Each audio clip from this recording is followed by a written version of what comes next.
معاملہ یہ ہے کہ یہ جتنی بھی تھکاوٹ ہو جائے، جتنا بھی کچھ ہو جائے، وہ کہنے والے کہتے ہیں کہ ایسے میں حصول مدعا مشکل ہے، ایسے میں حصول مدعا مشکل ہے، منزل ہے بعید راستہ مشکل ہے. یہ ایک پہلو تھا. اب دوسرا پہلو دیکھیے گا. منزل ہے بعید راستہ مشکل ہے، اور مشکل ہے یہ سب نہ چاہنے تک تیرے. مشکل ہے یہ سب نہ چاہنے تک تیرے، تو اگر چاہے تو تیرے لیے کیا مشکل ہے. تو بہت شکریہ. یہ حضور کے کرم سے چل رہے ہیں. طبیعت علالت ہمارے پیش نظر ہے. اللہ تعالیٰ انہیں لمبی زندگی صحت والی عطا فرمائے. حضرات عظیم محتشم، مجھے آخری نعت خواں کو اور میزبان کو پیش کرنا ہے، اور میزبان جانتا ہے کہ میں نے مہمانوں کے لیے کتنا ٹائم رکھا ہوا ہے اور اپنے لیے کتنا رکھا ہوا ہے. تو ہم نہیں سے اپنا فیصل بھائی کو یقیناً سنیں گے، کیونکہ انہوں نے بہت خوبصورت محفل کا اہتمام کیا. عظیم محتشم وقت کو ملحوظ خاطر رکھتا ہوا چند شعر میں اور پیش کر کے نعت کے پھر آپ ان کے مائک پیش کر رہا ہوں. بات یہ ہے کہ اس دور حاضر میں ایک بہت بڑا کام، بہت بڑی بات جو ہے کبھی نصیب ہو جائے. اب تو حالات بدل گئے، نوجوانوں کے خیال، تصورات، ذہن الجھ گئے. موبائلوں نے ہماری تباہی کر دی. کہاں سے وہ کیفیت، وہ رونقیں، وہ حال، دل والی باتیں، کہاں حضوری نصیب ہو. اب تو ہمارا سب کچھ ہی بدل گیا. سب سے بڑا المیہ جو میں سمجھتا ہوں کہ گھر میں باپ بیٹھا ہے تو علیحدہ موبائل لے کے بیٹھا ہے، ماں بیٹھی تو علیحدہ بیٹھی ہے، بیٹیاں علیحدہ بیٹھی ہیں، بیٹا علیحدہ. کوئی کسی کو کیا سمجھائے. سارے معاملات ہی عجیب ہو چکے ہیں. اب یہ محفلیں غنیمت ہیں کہ ان محفلوں میں ہمیں حضور کی کچھ باتیں نصیب ہو جائیں، کچھ روحانیت نصیب ہو جائے. تو میں عرض کرتا ہوں یہ بہت بڑے منصب کی بات ہے. اس دور حاضر میں بہت بڑی بات ہے. کبھی کاش آدمی اپنے شیخ کے تصور میں رہے. یہ بہت بڑی بات ہے. یہ جو احباب جاننے والے ہیں، اہل طریقت لوگ ہیں، وہ ذرا اس سے بخوبی واقف ہیں. میں آپ کو جس طرف لے کے جا رہا ہوں آپ ذرا سفر کیجئے گا. تو آپ ذرا میری طرف ذرا توجہ، چند جملے ذرا دل سے سنیے گا. بڑے منصب کی بات ہے کبھی بندہ شیخ کے تصور میں رہے. تصور کے حوالے سے سردار حسین سردار نے ایک جگہ پہ لکھا کہ وڈا زہد، ایک واری نہ بجایا جائے، ہاں ایک واری ٹھہر جائے. وڈا زہد تو پیر دا بن نقشہ، وڈا زہد تو پیر دا بن نقشہ، پھر قدمہ تیریاں تے دنیا چک جاوے، نظر کرم ہووے جے کر پیشوا دی، قبر والا حساب ہی مک جاوے. یہ تصورات کی باتیں ہیں. یہ تو بس تصور کی بات ہے. اچھا تصور، میں نے کہا شیخ کا تصور، اگر شیخ نگاہ کرم سے نواز دے، شیخ مہربان ہو جائے، تو کبھی بندہ حضور کے تصور میں رہے. پھر تو بھائی زندگی کے کیا کہنے. اچھا تصورات کی بات چھڑی تو ایک ذرا جملہ حضرت آپ کے میں نظر کر رہا ہوں کہ درد اٹھتا ہے تو تصور میں آ جاتے ہیں آپ. درد ہوئے نا تو کوئی دل بر یاد آندا ہے. کاش ہوتا تو میرے آنسو پوچھتا، مجھے چپ کراتا، میرا درد کوئی پوچھنے والا ہوتا. تو ہر کوئی درد میں یاد نہیں آتا. درد میں وہی یاد آتا ہے جو درد بانٹنے والا ہو. درد اٹھتا ہے تو تصور میں آ جاتے ہیں آپ. یا رسول اللہ درد اٹھتا ہے تو تصور میں آ جاتے ہیں آپ. خدا میرے درد کی عمر دراز کرے.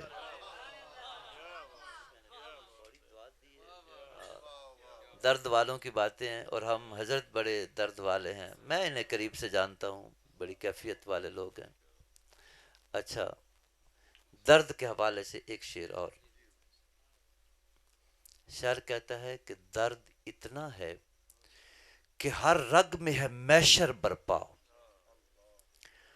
درد اتنا ہے کہ ہر رگ میں ہے محشر برپا، اور سکون اتنا ہے کہ مر جانے کو جی چاہتا ہے. سکون اتنا ہے، بہت شکریہ سر، سکون اتنا ہے کہ مر جانے کو جی چاہتا ہے اب۔ بہت شکریہ۔ سنیے گا کہ بیٹھتا ہوں، بیٹھتا ہوں تو درد اٹھتا ہے۔ عجیب کیفیت ہوتی ہے نا، بیٹھتا ہوں تو درد اٹھتا ہے، درد اٹھتا ہے بیٹھ جاتا ہوں۔ یہ تو خیر کہانی قصہ دور نکل جائے گا۔ میں جس طرف آپ کو لے کے آ جانا چاہتا تھا کہ تصورات میں ہر دم محبوب ذوالجلال رہے۔ حقیقت یہ ہے تصورات میں ہر دم محبوب ذوالجلال رہے۔ ارے کوئی رہے نہ رہے بس آمنہ کا لال رہے، کوئی رہے نہ رہے بس آمنہ کا لال رہے۔ اب چار شعر اور برداشت کریں، میں جس کلام کی طرف لوٹ کے آ رہا تھا وہ سنیں اور فیصل بھائی کو صدا دے رہا ہوں۔ کہتے ہیں کہ جب سے سلطان مدینہ رو برو رہنے لگے، یہ نصیب ہو جائے تو بڑی بات ہے، یہ کیفیت مل جائے۔ اور حضرت جانتے ہیں کہ یہ کرم پہلے ہوتا ہے، نگاہ شفقت پہلے ہوتی ہے، پھر کیفیت بھی بدل جاتی ہے، انسان بھی بدل جاتا ہے، سب کچھ یہ شب و روز کا عالم بدل جاتا ہے، سب کچھ بدل۔ کہتے ہیں جب سے سلطان مدینہ رو برو رہنے لگے، بدلا کیا؟ پھر میری آنکھوں کے دریچے باوضو رہنے لگے، میری آنکھوں کے دریچے باوضو رہنے لگے۔ ابھی میں اتنا فیصلہ کن شعر پڑھنے والا ہوں اور آپ سن کے سبحان اللہ کہے بغیر ہی نہیں سکیں گے، وہ شعر ہی اتنا بڑا ہے۔ وہ ہے کیا؟ فیصلہ کن میں نے کس شعر کو کہا آپ ابھی سن لیں۔ میں نے کہا کہ سر وہ سر ہے جس میں ہو سودا تیرا یا مصطفیٰ، سر وہ سر ہے، سر وہ سر ہے جس میں ہو سودا تیرا یا مصطفیٰ، اور دل وہ دل ہے جس میں تیری آرزو رہنے لگے، دل وہ دل ہے جس میں تیری آرزو رہنے لگے۔ دو شعر باقی رہ گئے ہیں، اب وہ بھی ذرا سنیے گا۔ میں نے اس شعر کے لیے ایک دعویٰ کیا، وہ دعویٰ یہ تھا کہ اگر اس شعر پہ جیسے میں نے کہا ویسے عمل ہو جائے، زندگی قبر حشر کے لیے ایک شعر ہی کافی ہے۔ اتنا بڑا دعویٰ میں نے کیا، اب آپ کان دھریں میرے دعوے کی دلیل کیا ہے۔ میں نے کہا کہ میری نس نس میں سما اس طرح اے یاد نبی، اے یاد نبی، میری نس نس میں سما اس طرح اے یاد نبی، اور کوئی بھی نہ ہو بس تو ہی تو رہنے لگے، اور کوئی بھی نہ ہو بس تو ہی تو رہنے لگے۔ مکتب سنیے گا، اس زباں کے شوق سے، اس زباں کے شوق سے لیتا ہے بوسے جبرائیل۔ ہاں اس زباں کے، یہ آپ کا منصب خدا نے جو عطا فرمایا ہے، پڑھنے والے ذرا سنیں کہ اس زباں کے شوق سے لیتا ہے بوسے جبرائیل، جس زباں پر ان کی ساجد گفتگو رہنے لگے۔ جب سے سلطان مدینہ رو برو رہنے لگے، پھر میری آنکھوں کے دریچے باوضو رہنے لگے۔ سردار حسین سردار کا شعر پیش کیے دیتا ہوں۔ سردار ایک جگہ پہ لکھتا ہے میرے مولا کی سخاوت کا عالم کیا تھا، سخاوت کا عالم کیا تھا، ذرا وہ سنتے چلیے گا۔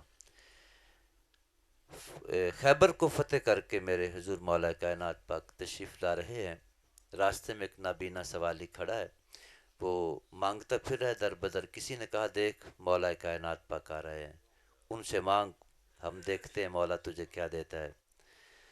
تو وہ نابینا سوالی ذرا راستے پہ ہوا اور حضرت کی سواری آ گئی۔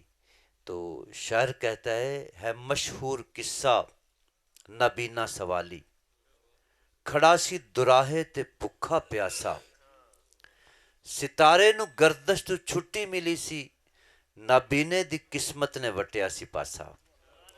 نابینے نے سنیا علی آ رہے آئے، فریاد کیتی دکھایا کاسا، یا مشکل کشا میں ہاں روٹی دا سائل، میں بھکھا پیاسا تو کھانا کھلا دے، میں منگدا تیتھوں محمد دا صدقہ، میرا کاسا خالی ہے تو خیر پا دے، میرا کاسا خالی ہے تو خیر پا دے۔ تہاڈا جے خالی تو ذوق نہ کو سبحان اللہ۔ مولا کائنات کی بارگاہ میں ہم خیرات مانگتے ہیں، میرا کاسا خالی ہے تو خیر پا دے۔ اب میرے مولا نے کیا دیا، ذرا کان کھول کے سنیے گا۔ جو فرمایا حیدر نے کمبر دے تائیں، نہ کر دیر کمبر تو کھانا کھلا دے، نہ کر دیر کمبر تو کھانا کھلا دے، عرض کیتی روٹی کچاوے چے مولا، فرمایا کمبر کچاوا ہی اٹھا دے۔ اب خیرات دیکھیے گا، فرمایا کمبر کچاوا اٹھا دے، عرض کیتی کچاوت ہے اونٹ اتے، فرمایا کمبر تو اونٹ چا دے، فرمایا اونٹ اونٹا دے بچے، فرمایا کمبر مہارا ہی پھڑا دے۔ یہ خیرات تھی میرے مالک کی، مولا کائنات کی۔ فرمایا کمبر، عرض کیتی روٹی کچاوے چے مولا، فرمایا کمبر کچاوا اٹھا دے، عرض کیتی کچاوت ہے اونٹ اتے، عرض کیتی او اونٹ چا دے، عرض کیتی اونٹ اونٹاں دے بچے، فرمایا کمبر مہارا ہی پھڑا دے، فرمایا کمبر مہارا ہی پھڑا دے۔